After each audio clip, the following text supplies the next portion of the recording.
난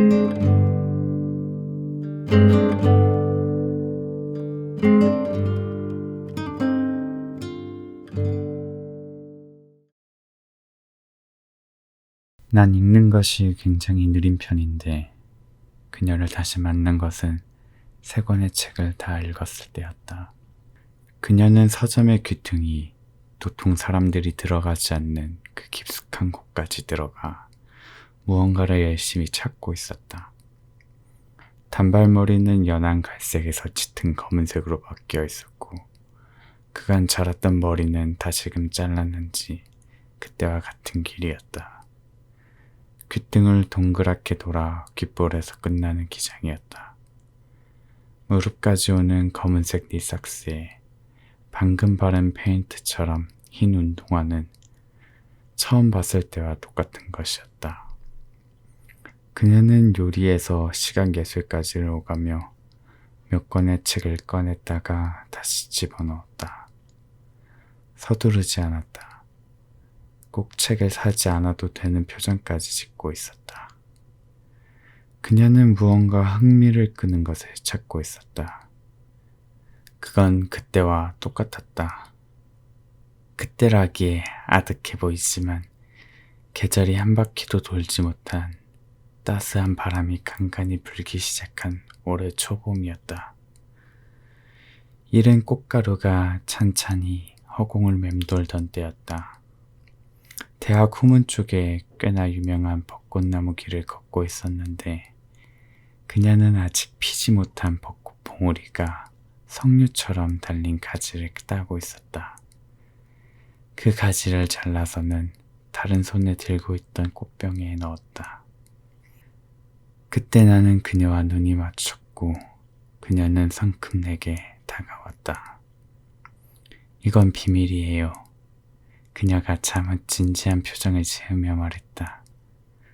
나뭇가지쯤이야 아무렇지 않다고 말하려는데 그녀의 가슴 앞 방금 집어넣은 꽃봉오리가 전부 펴 화사한 꽃다발이 되어 있었다.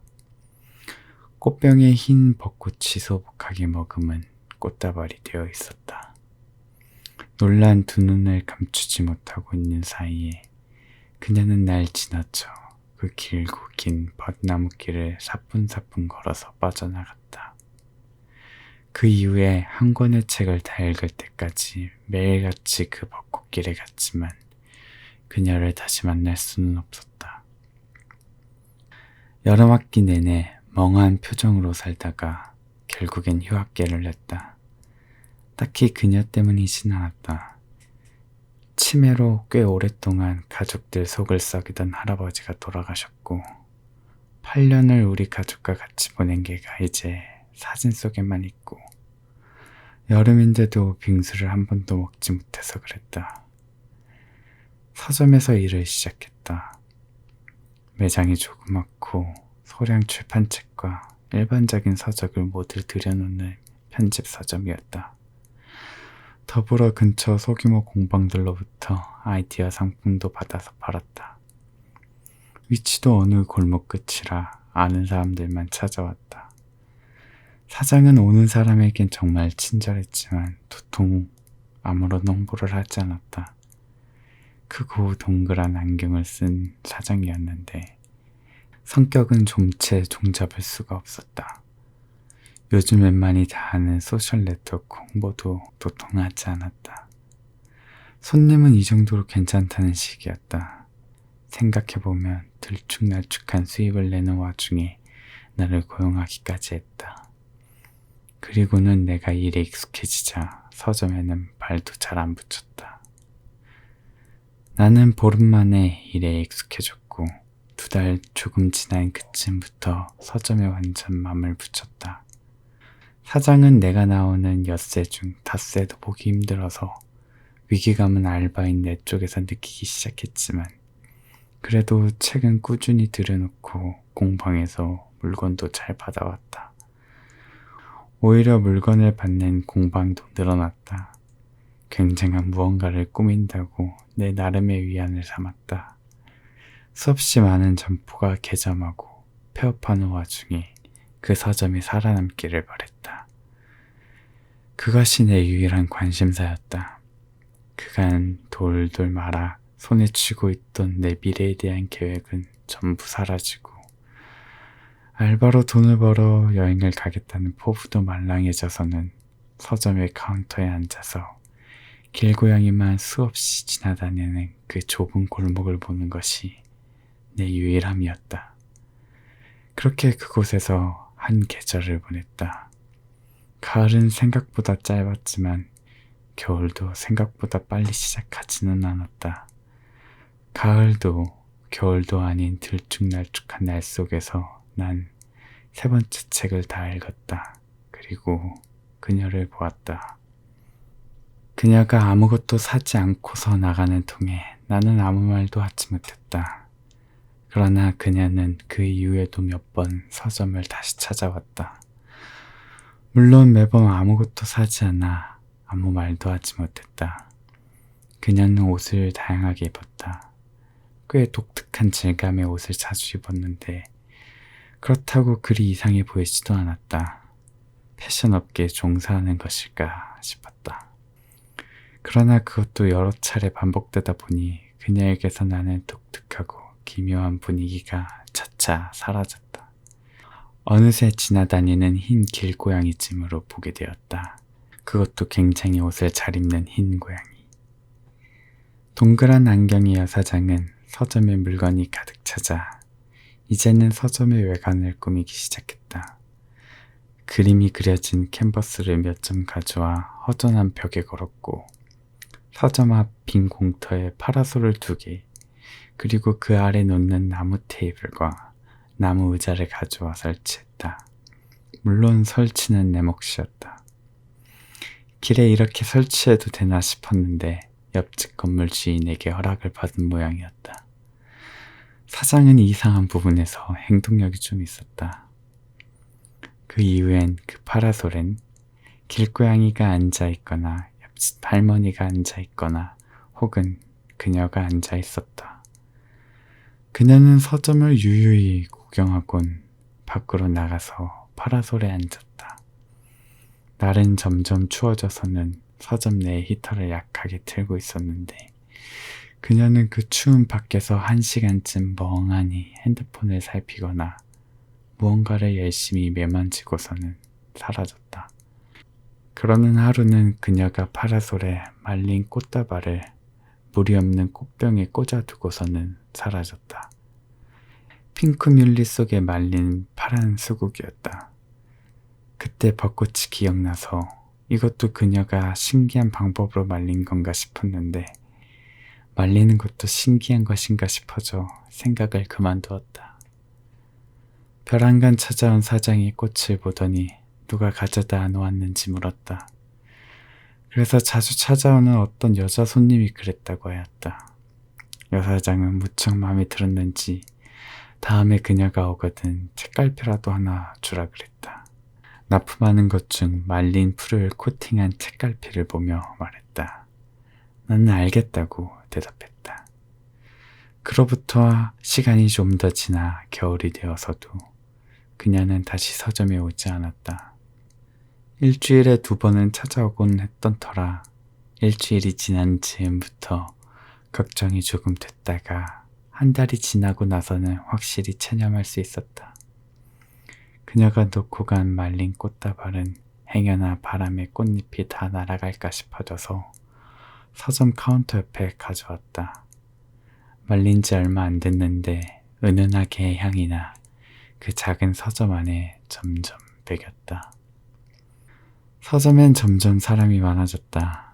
사실 서점을 홍보한 적이 없었지만 물건을 납품하는 공방들 측에서 인터넷으로든 오프라인으로든 홍보를 많이 한 모양이었다. 그렇게 골목길 숨은 유니크한 서점으로 유명해졌다. 덕분에 서점 일이 바빠졌는데 여사장은 서점 일은커녕 파라솔 앞에서 비가 안 오는 날마다 핸드드립으로 커피까지 팔기 시작했다. 파라솔에 자리가 부족한 날도 늘기 시작했다.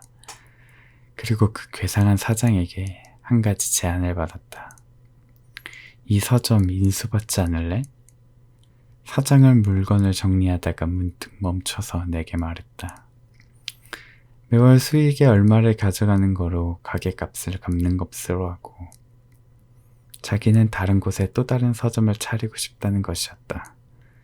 장사가 잘 될수록 빨리 갚게 되지만 정한 금액을 다 갚기 전에 망하면 그 차액에 대한 대금도 내야 한다는 것이었다.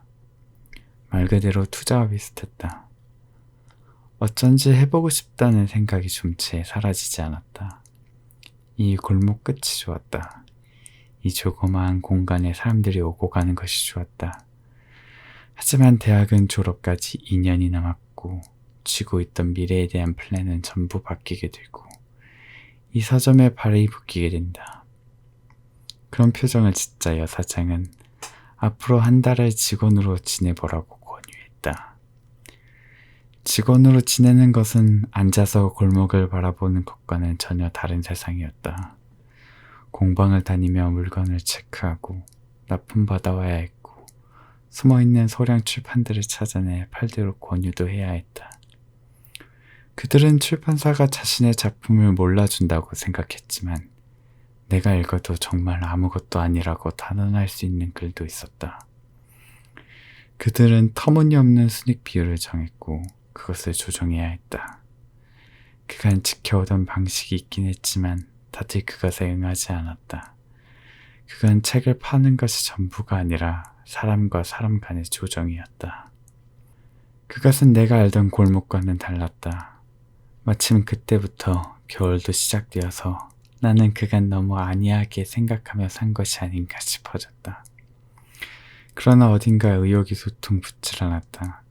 한 권의 책의 무게를 잘 알게 되었지만 제대로 들고 싶다는 생각이 들지 않았다. 꽃봉오리에서 꽃다발이 되는 마법처럼 전부 다 한꺼번에 피어나리라 그리 생각하고 있었다. 그날 저녁은 여사장과 함께 술을 마셨다. 어떤 공방의 사장은 싸가지가 없니, 어떤 작가는 너무 착하니 하며 서로 인생을 어떻게든 술로 보듬어 보려니 술이 부족했다. 그래서 더 마셨다. 여사장도 머릿속 어느 뚜껑 하나를 열었는지 마음껏 퍼부었다. 별로 밤이 깊어지지도 않았는데 완전히 취해서는 집에도 돌아가지 못하고 서점으로 돌아와 파라솔 하나를 펴고서 앉았다. 여사장은 사라져 보이지 않았다. 눈에 익은 길고양이 한 마리가 옆에서 야옹거렸다. 그리고 저 멀리 골목 끝에서 내게로 또 다른 흰 길고양이가 오고 있었다. 아니, 고양이가 아니었다. 사뿐사뿐 걷는 그녀였다. 그녀는 또 다른 신기한 재질의 옷을 입고서는 내게 다가왔다. 아까 왔었는데 일찍 닫혀 있었어요. 혹시 지금도 여나요? 그녀가 조심스레 내게 물었다. 그녀의 머리카락은 조금 자라 있었다. 그리고 잘은 모르겠지만 분명 색도 바뀌어 있었다. 평소보다 목소리가 작았다. 아마 술 냄새가 나리라. 또 너무 늦었던 터라. 아마 거절할 것을 확신하고 있었을지도 몰랐다. 하지만 어쩐지 문을 열어주어도 괜찮을 것 같았다. 그래도 괜찮을 것 같았다. 그리고 줄 물건도 하나 있었다. 여사장의 말에 유통기한이 있었을지는 몰랐지만 뭐 아무래도 좋다고 생각되었다. 잠깐은요. 내가 그리 말하고 문을 열었다. 조명도 켰다. 그녀는 평소처럼 새로 들어온 것들을 몇 개 확인하더니 책장으로 다가갔다. 그러나 오늘은 달랐다. 그녀는 어느 구역도 정하지 않고서 책장을 2걸음 정도 뒤에서 바라보았다. 그저 바라만 보았다. 히터가 사점한 공기를 거의 데웠을 무렵까지 바라보았다. 나는 카운터에 앉았다. 뭐 아무래도 좋았다. 그녀가 왔다는 것이 어쩐지 무척 반가웠고 원래 저런 사람인 것도 알고 있었다. 달빛이 서점 안으로 들어오고 있었다. 말린 꽃에서 나온 향기가 별 한강 공기 속에 가득 들어차기 시작했다. 아니었다. 그러니까 말린 꽃은 더는 말린 꽃이 아니었다. 대체 무슨 일인지 카운터 옆에 놓인 수국이 천천히 부풀었다. 잃었던 선명하고 아름다운 색을 다시금 되찾으며 둥그렇게 부풀었다. 그뿐만이 아니었다. 그녀가 오갔던 모든 서적의 선반에서 푸른 줄기들이 비집어 나오며 꽃을 만발하기 시작했다. 책과 책 사이에서 혹은 책 속에서 수많은 꽃이 번져 나왔다. 좁은 서점안이 꽃들로 가득 차기 시작했다. 그녀는 웃고 있었다. 이 꽃들 정말로 알지도 못한 틈에 펴있지 않나요? 그녀가 흐뭇한 표정을 지으며 말했다. 나는 아무런 대답도 하지 못했다. 그저 멍하니 꽃들의 정글을 바라보았다. 어쩐지 나는 그녀라면 그럴 수도 있다고 생각했다. 그리고 어쩐지 그 순간 내가 취했다는 것이 자각되었다. 이 모든 것이 전부 꿈이면 어떻게 하지? 이 수많은 꽃이 사라지지 않기를 바랬다. 다음날 아침 나는 서점 앞 파라솔에서 깨어났다. 눈이 부었는지 도통 앞이 잘 보이지 않았다. 머리도 깨질 듯이 아팠다. 어찌어찌 자리에 앉았다. 겨울 새벽에 강렬한 추위가 몸에 가득했다. 더불어 몸에서 열이 나는 것 같았다. 술 처먹고 밖에서 잠들다니 미쳐도 단단히 미쳤다. 꿈 같던 일들이 기억났다. 수많은 꽃이 만발한 서점. 그리 생각하며 서점을 바라보았다. 아, 꿈이 아니었다. 좁은 서점, 그 속에 꽃들의 정글이 있었다. 막연하게 1시간 정도를 밖에서 보고 있었는데 여사장이 왔다. 그녀는 대체 무슨 일이 있었냐고 물었다. 대체 무슨 일이 있어야 절이 되냐고도 잇따라 물었다. 나는 도무지 아무런 말도 할 수 없었다. 기억의 끝 그 언저리에서 그녀가 이건 비밀이라고 했던 것이 기억났다.